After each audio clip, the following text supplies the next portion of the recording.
మీరు ఐటీ ఫీల్డ్లో ఉన్నారు, చాలా ఇయర్స్ నుంచి సేమ్ డెసిగ్నేషన్ ఆర్ సేమ్ కంపెనీలో ఏ శాలరీ గ్రోత్ లేకుండా ఉన్నారు అంటే నేను చెప్పి ఇప్పుడు కొన్ని పాయింట్స్లో ఏ పాయింట్లో స్ట్రక్ అయినారో ఒకసారి గమనించుకోండి.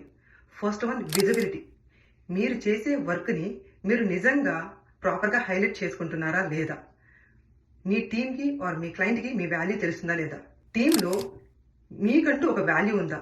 మీరు ఎవరికైనా సపోర్ట్ చేయడము, మీ ఫెలో కొలీగ్స్కి ఆర్ మీ జూనియర్స్ని ఓనర్షిప్ తీసుకునేసి సపోర్ట్ చేసి హెల్ప్ చేస్తున్నారా? Second thing, ownership.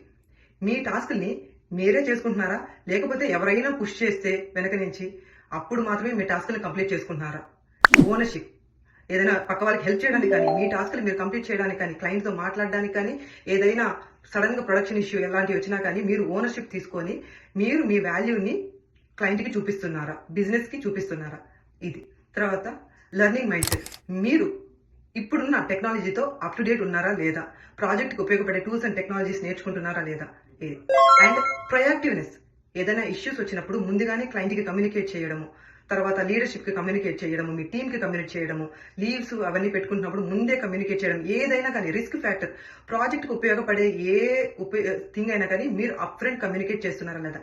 ఈ particular things and that me decision making skills ఎలా ఉన్నాయి? ఏదైనా ప్రాబ్లం వచ్చినప్పుడు ఆ ప్రాబ్లం రాకుండా మీరు ముందే మిటిగేట్ చేసేటివి అవి మీ డెసిషన్ మేకింగ్ స్కిల్స్ ఎలా ఉన్నాయి? ఇలా ఈ కోర్ ఏరియాస్ని ఒక్కొక్కటి సార్ట్అవుట్ చేసుకుంటే మీకు టీంలో మంచి విజిబిలిటీ వస్తుంది అండ్ మీరు చేసే వర్క్ పైన వాల్యూ క్రియేట్ అవుతుంది అండ్ ఇది ఇండైరెక్ట్ గా మీ శాలరీ గ్రోత్ పైన ఎఫెక్ట్ చూపిస్తుంది.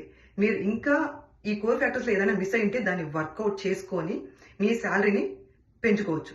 ఈ వీడియో మీకు నచ్చినట్లయితే ఖచ్చితంగా సేవ్ చేసుకోండి అండ్ ఉపయోగపడుతుంది అన్న వాళ్ళకి షేర్ చేయండి తప్పకుండా.